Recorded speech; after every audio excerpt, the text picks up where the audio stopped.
The ice cracked like thunder beneath Valora Nace's feet as she rappelled into the crevasse, her breath forming crystalline clouds in the -40 air of Hyperion 7. The mining colony's deep-bore scanners had detected something anomalous buried, 3 kilometers beneath the glacier, something that shouldn't exist on a world that had been frozen solid for 10 million years. Control, this is Naeus. I'm at depth marker 3.7 kilometers. The thermal readings are off the charts down here, she reported, her voice crackling through the comm system. Static answered her. The ice walls around her pulsed with an eerie blue-black luminescence that made her radiation detector click frantically. Whatever lay buried here was generating its own energy signature, something powerful enough to melt pockets in the ancient ice. Valora had been mining the outer colonies for 15 years, ever since the Earth Confederation had started its desperate expansion into the void.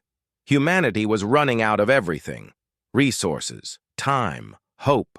The hegemony war had lasted 3 decades, and Earth's fleets were losing ground to superior alien technology with each passing year. Every mineral deposit, every rare element discovery might be the key to turning the tide. But this was different. As she descended deeper, the ice walls gave way to smooth, impossibly black metal. Not the dull black of carbon composites, but something that seemed to absorb light itself. Her headlamp beams simply vanished against its surface, as if the material were drinking photons. "Control, are you receiving this?" she whispered, knowing her suit's cameras were recording everything. "I found some kind of structure. It's massive." The silence from above was absolute now. Either the ice was blocking her signal, or something was jamming it. Valora secured her rappelling line and activated her suit's magnetic clamps, allowing her to walk along the vertical surface of whatever this thing was. As she moved, running her gloved hands along the material, she began to realize the scope of what she'd discovered. This wasn't just a structure. It was a ship, a colossal vessel that dwarfed anything in humanity's fleet, buried nose down in the ice like a spear thrown by gods. The hull stretched away into darkness both above and below her, its surface marked with geometric patterns that hurt to look at directly. Then she found the opening. It was small, barely large enough for a person, and perfectly circular. As she approached, panels along the hull began to glow with the same blue-black light she'd seen in the ice. The patterns pulsed in rhythm, almost like a heartbeat. "Hello?" she called out, feeling foolish even as the word left her lips. The response nearly stopped her heart. The ship's hull resonated with a deep harmonic tone that seemed to vibrate through her bones. The circular opening dilated wider, revealing a corridor beyond that glowed with soft bioluminescence. Valora stood at the threshold, her mining equipment suddenly feeling inadequate for whatever lay ahead. She thought of Earth, of the losing war, of the billions counting on discoveries like this. She thought of her daughter, Kira, waiting for her return from this 6-month mining contract. Then she stepped inside. The moment her boots touched the ship's deck, everything changed. The bioluminescent panels flared brighter, and she heard something impossible. A voice, speaking directly into her mind in perfect, unaccented standard. "Welcome, daughter of Terra. I have been waiting." The corridor, sealed behind Valora with a wet, organic sound that made her skin crawl. She spun around, but the wall showed no trace of the opening she'd entered through. The ship had swallowed her whole. "Do not fear," the voice whispered in her thoughts. "You are the first to hear my words in 10 million cycles. Your species intrigues me. Who are you?" Valora spoke aloud, her voice echoing strangely in the bioluminescent hallway. The walls pulsed with each word, as if the ship itself were alive and listening. "I am Nethys Prime, last of the architects. My kind transcended physical form eons before your star ignited. This vessel is my final legacy, and my prison. The corridor stretched endlessly in both directions, lined with what looked like neural pathways branching through translucent walls. As Valora walked, following some instinctual pull toward the ship's heart, the pathways pulsed with information streams too complex for human comprehension. "Your people are at war," Nethys Prime continued. "I have observed through the quantum echoes. The hegemony seeks to claim this galaxy as the architects once did. They will fail as we failed, unless wisdom guides their path." "You've been watching us?" Valora stopped beside a viewing panel that showed the ice surrounding them, but with overlaid data streams showing energy signatures and structural analysis. "How long have you been buried here?" "Since the Great Silence began.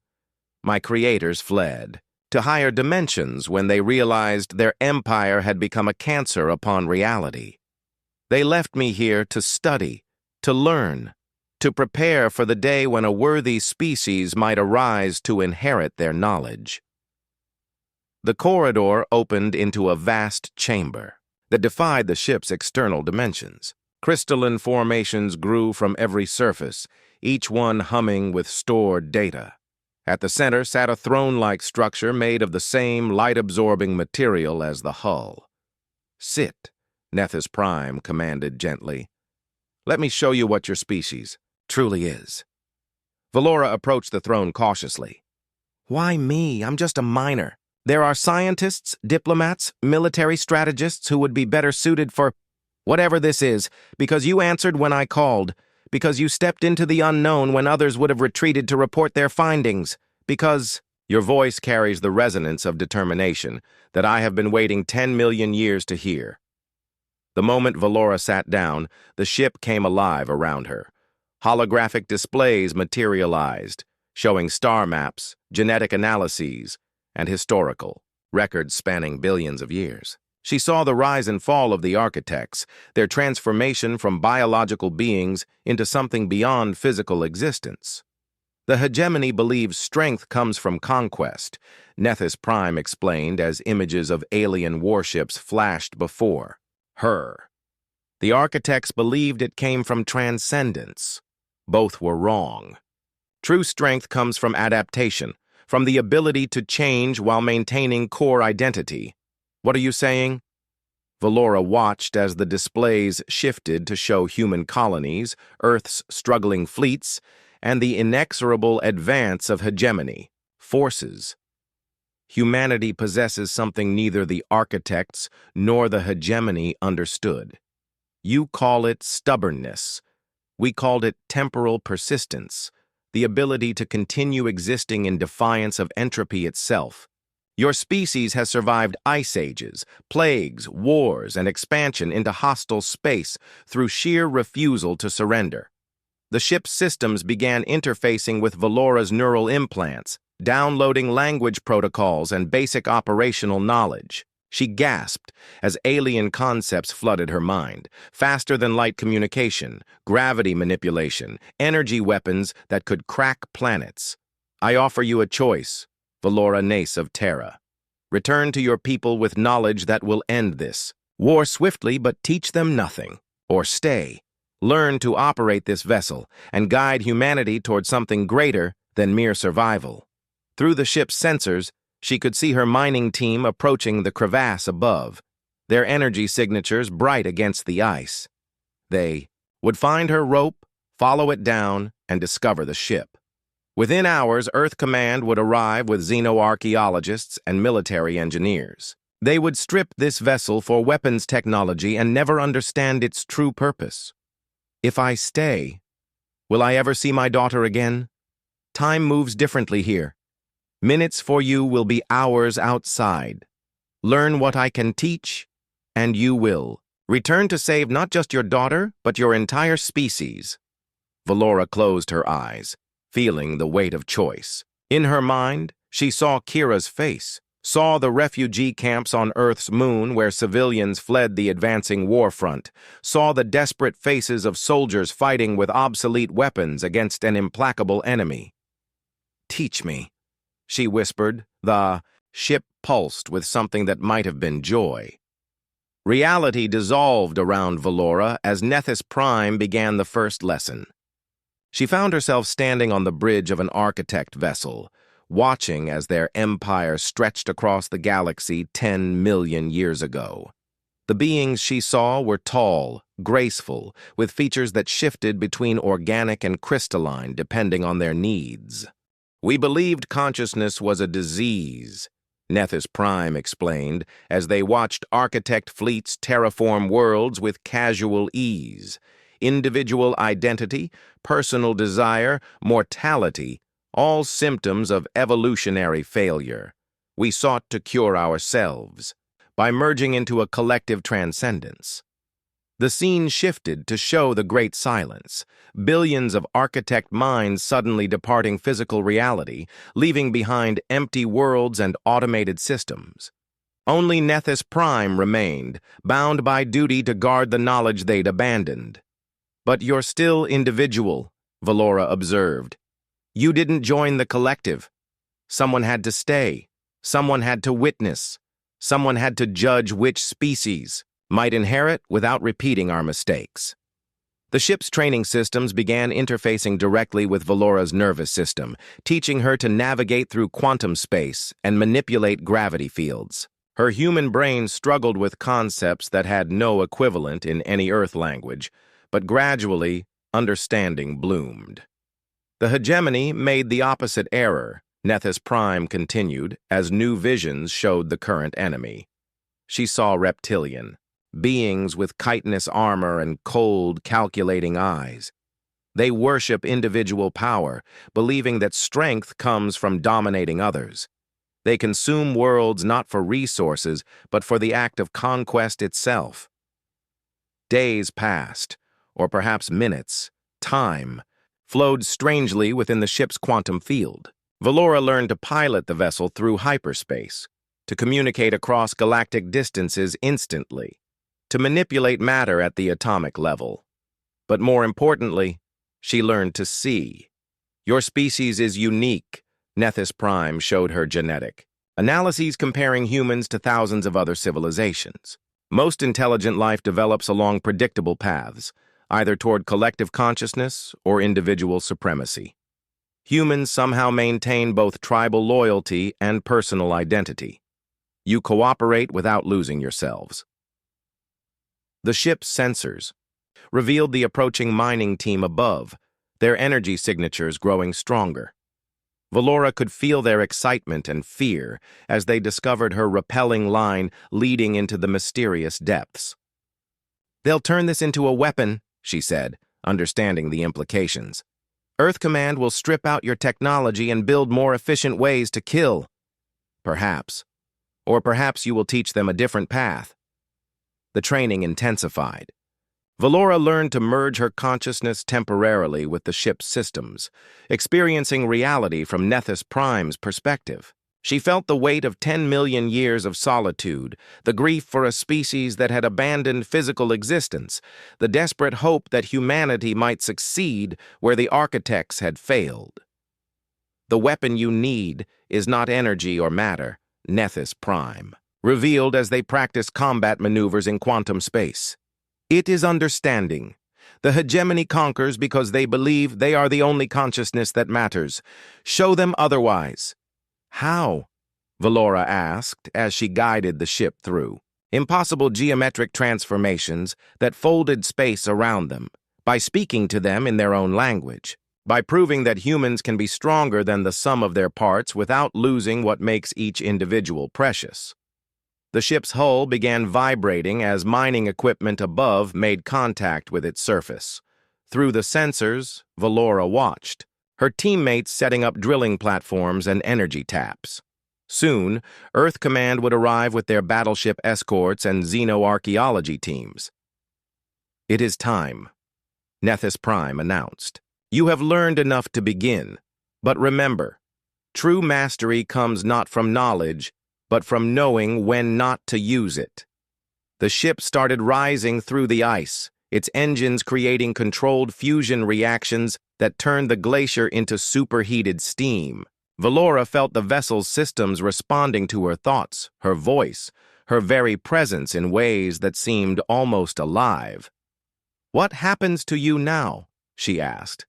"I continue as I have for 10 million years, watching, waiting, hoping that this time, intelligence will prove wiser than its predecessors." The ship breached the surface of Hyperion 7, like a black spear piercing reality itself. Valora stood on the bridge, watching through the viewports as her mining team scattered in terror from the massive vessel erupting from the ice.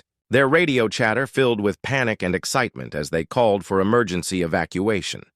She had perhaps an hour before Earth Command arrived, an hour to decide how to present this discovery to her own species, an hour to choose between giving humanity a weapon or teaching them to transcend the need for weapons entirely.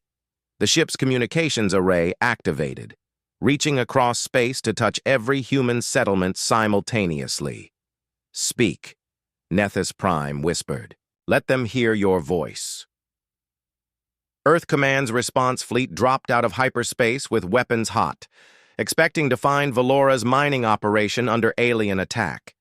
Instead, they found the black ship floating serenely above Hyperion 7's ice fields, broadcasting on all frequencies with a simple message. "This is Valora Nace. I need to speak with Admiral Korath immediately." Admiral Jesper Korath materialized via hologram on the ship's bridge within minutes, his scarred face tight with barely controlled fury.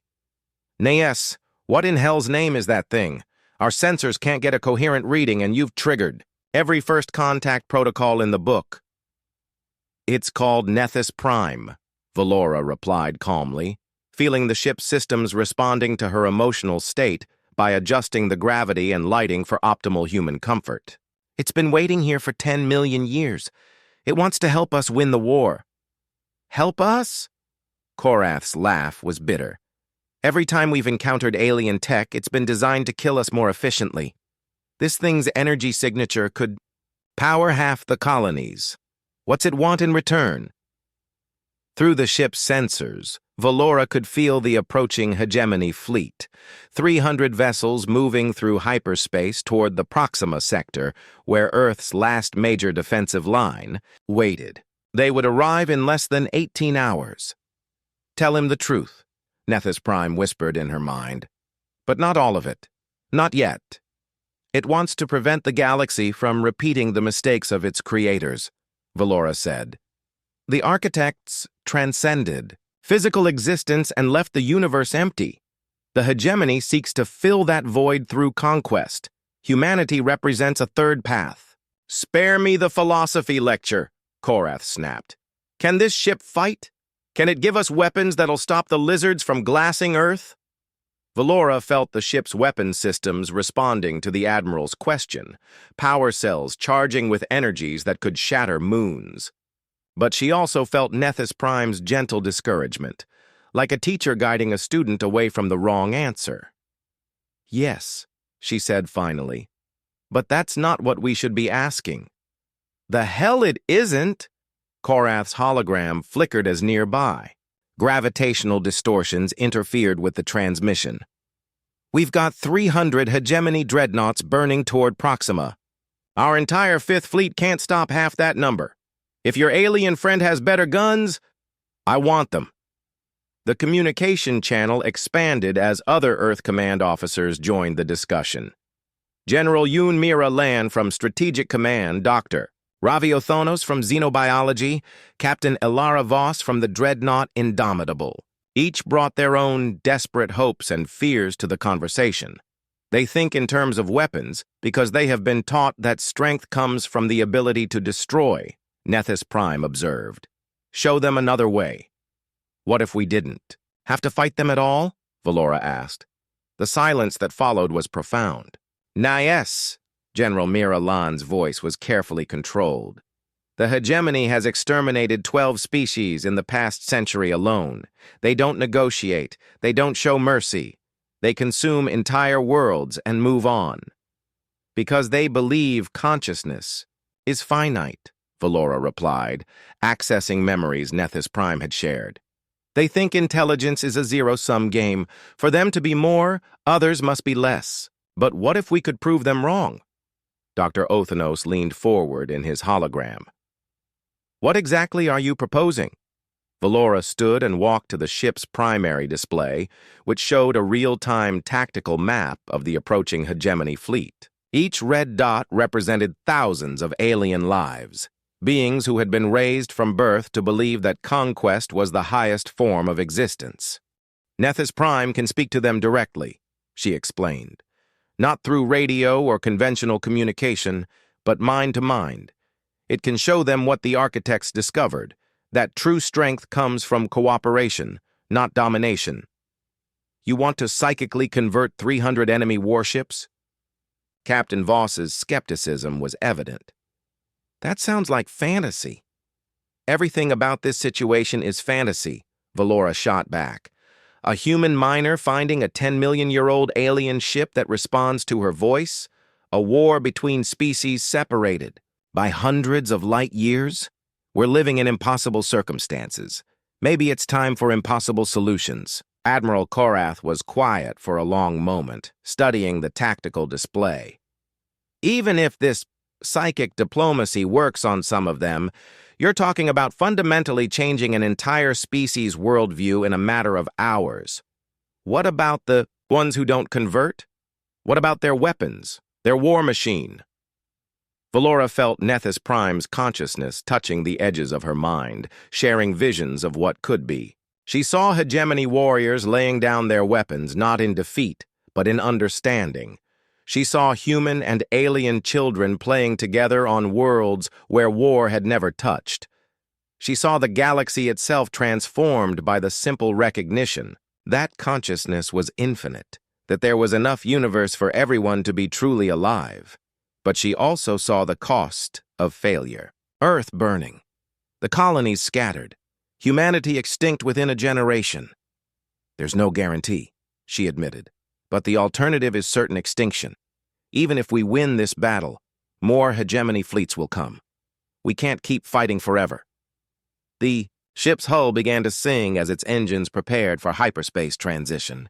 Through the sensors, Valora could feel her daughter's presence on Earth, feel the weight of billions of human lives hanging in the balance. The choice is yours to make, Nethys Prime whispered, but choose quickly. Time grows short. Admiral, Valora said, her voice carrying the authority of someone who had touched the infinite. I'm taking this ship to Proxima, whether Earth Command comes with me or not. The black ship emerged from hyperspace like a void in reality itself, its hull drinking the light of Proxima Centauri as it materialized between the Earth Defense Fleet and the approaching hegemony armada. On both sides, weapons powered up and targeting systems locked onto the mysterious vessel. Valora stood on the bridge, feeling the weight of two civilizations' fears pressing against the ship's hull. Through Nethys Prime's senses, she could perceive every human and alien mind in the surrounding fleets, millions of beings preparing for what might be the galaxy's final battle. All ships, this is Admiral Korath, aboard EDS Leviathan, the commie. Channels crackled. Hold fire until we determine the alien vessel's intentions. Feel them, Nethys Prime whispered, expanding Valora's awareness. Your people burn with desperate courage. The hegemony burns with righteous conquest. Both flames will consume everything unless we show them a different light. The hegemony fleet had arranged itself in the traditional Talon formation, 300 ships moving in perfect synchronization, their dark hulls bristling with plasma, cannons and gravity disruptors.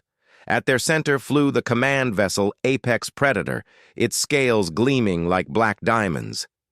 Attention, human fleet, a cold, sibilant voice echoed across all frequencies.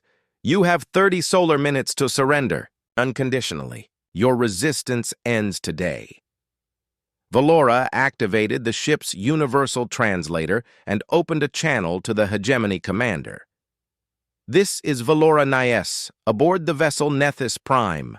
I wish to speak with Supreme Marshal Krex Thane. The response came, immediately, filled with contempt. I am Crexthane, harvester of worlds, silencer of species. You delay the inevitable, human. We have studied your tactics. Your ships are inferior. Your weapons are primitive. Your extinction is mathematically certain. Through the ship's enhanced perception, Valora could see into Crexthane's mind. A crystalline intellect shaped by millennia of conquest, genuinely believing that mercy was weakness and cooperation was evolutionary failure. But beneath the layers of indoctrination, she sensed something else, a deep, aching loneliness that came from believing oneself to be the only truly conscious being in the universe. "You're wrong," she said simply. "Consciousness isn't finite. There's enough universe for all of us." Crexthane's laughter was like breaking glass. "Philosophy from prey animals.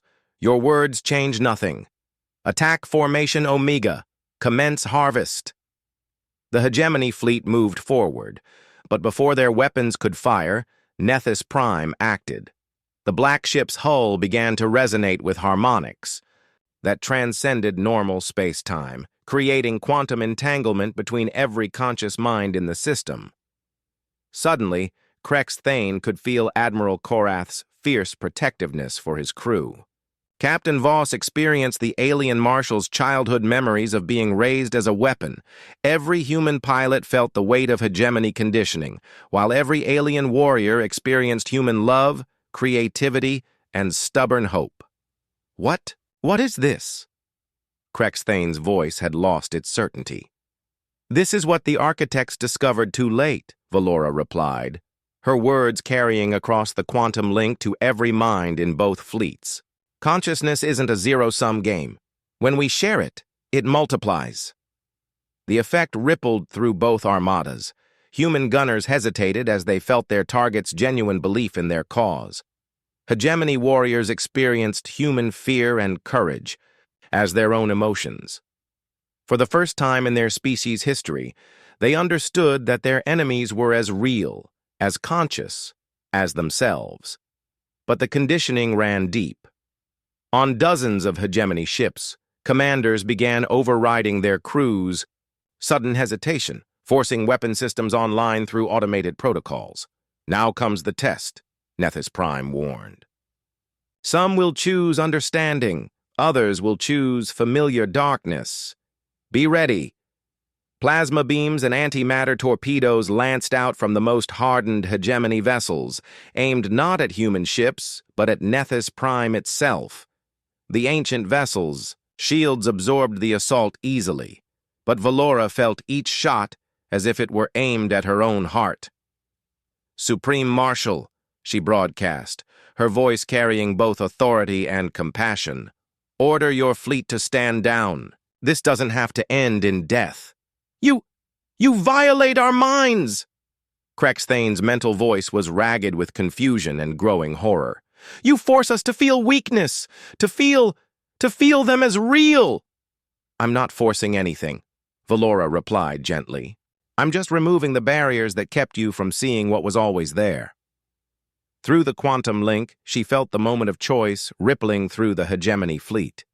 Some ships powered down their weapons, their crews overwhelmed by the sudden understanding that their enemies were fellow conscious beings.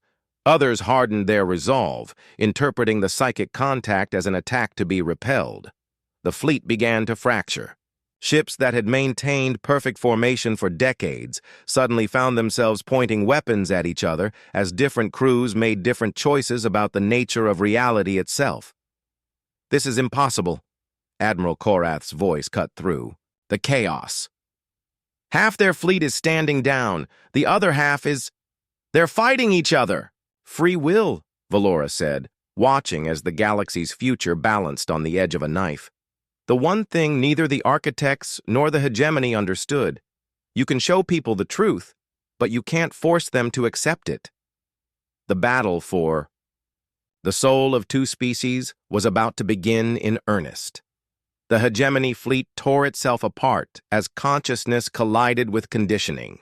Ships that had fought together for centuries suddenly found themselves on opposite sides of a philosophical war that ran deeper than any territorial dispute.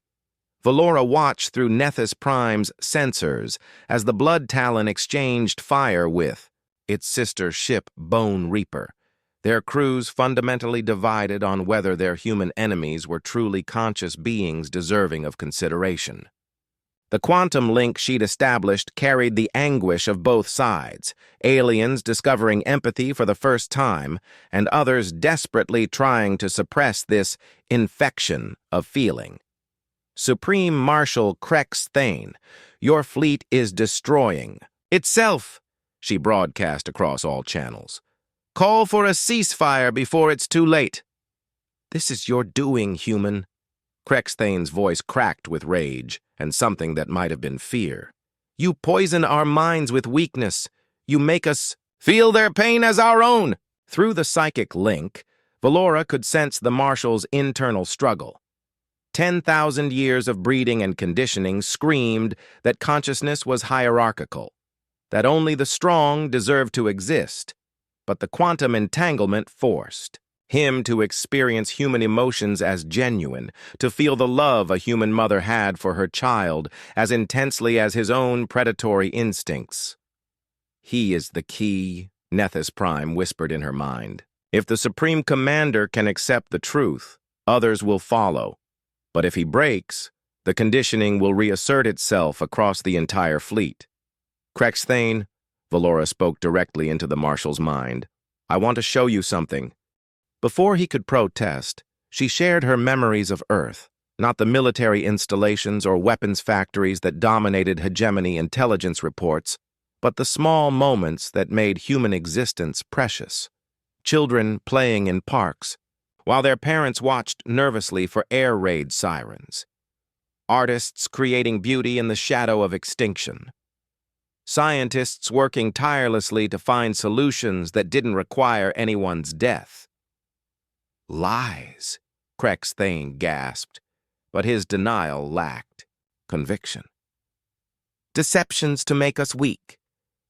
No, Valora replied gently.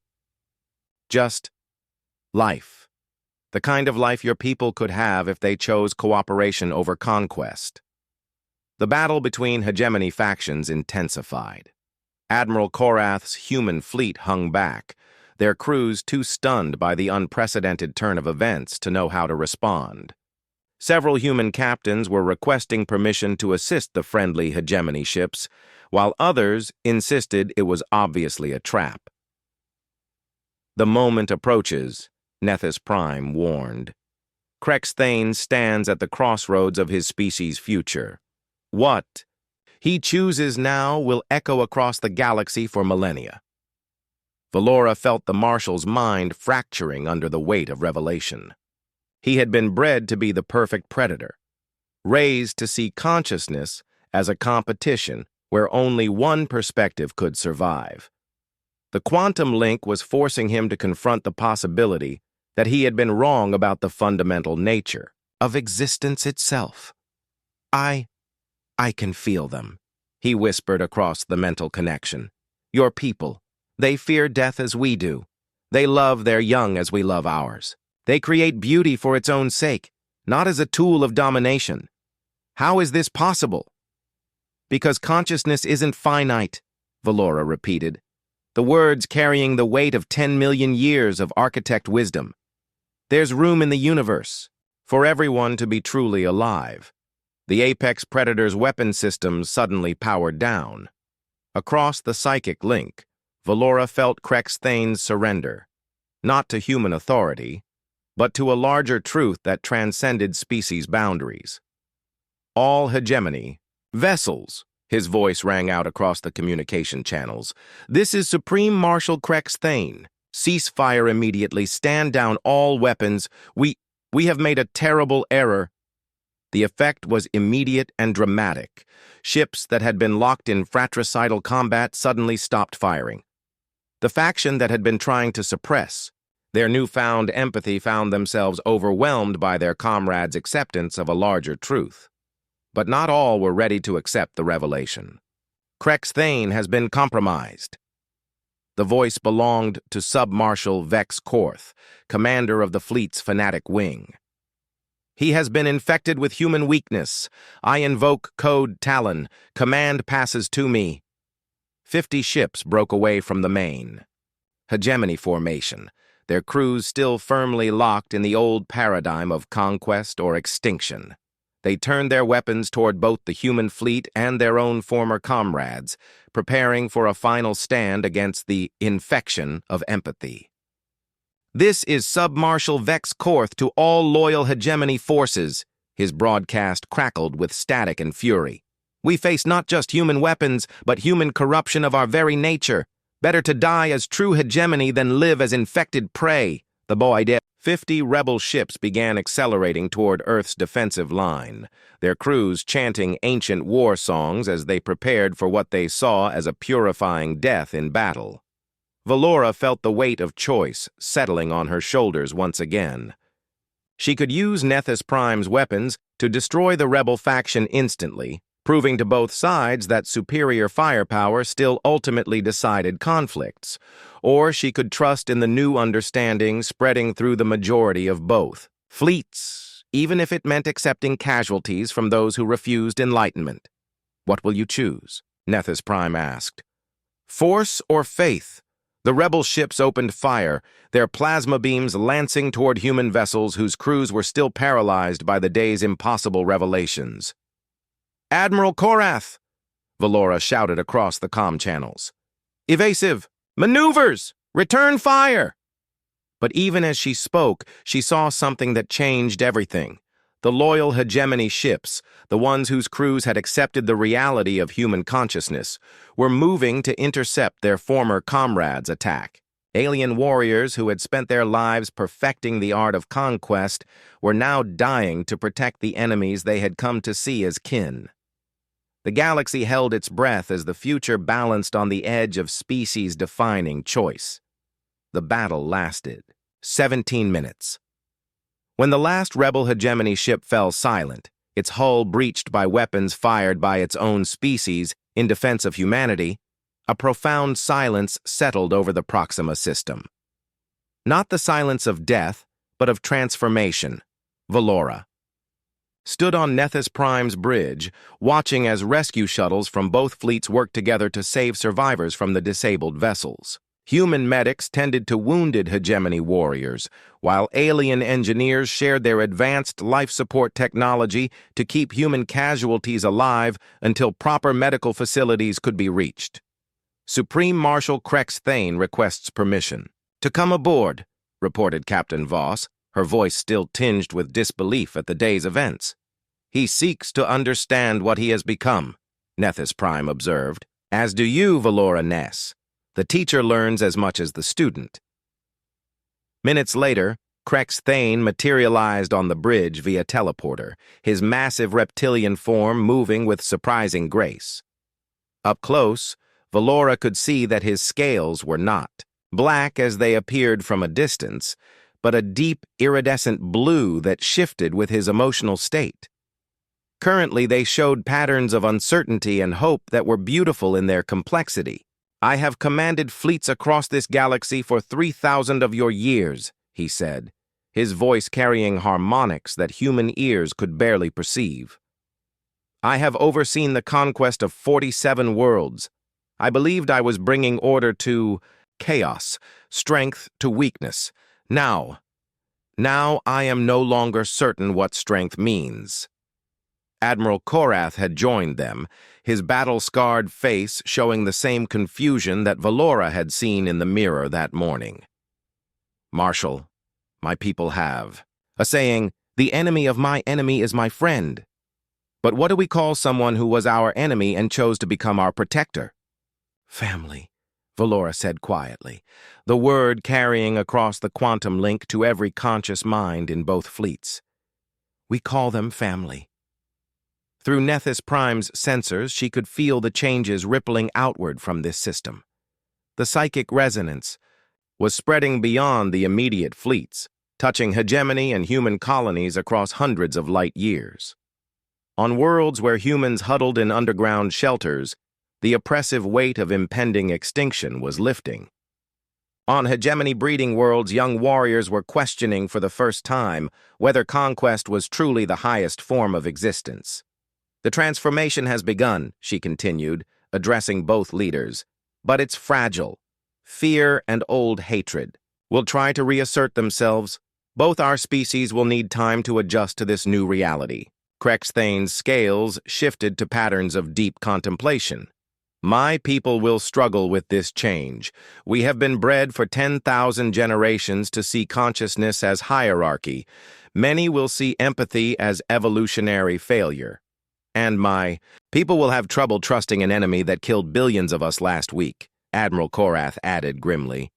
Military doctrine doesn't have protocols for spontaneous philosophical conversion of hostile forces. The hardest battles are fought not with weapons but with words, Nethys Prime whispered in Valora's mind. You have shown them the truth. Now you must help them live it. Valora walked to the bridge's central display, which now showed a real-time map of both species' territories. Red zones marked areas where fighting continued, where the quantum resonance hadn't yet penetrated, or where local commanders refused to accept the new paradigm. But increasingly, those zones were turning yellow, then green, as the understanding spread. I propose the Proxima Accord, she announced, her words carrying across both fleets' communication networks.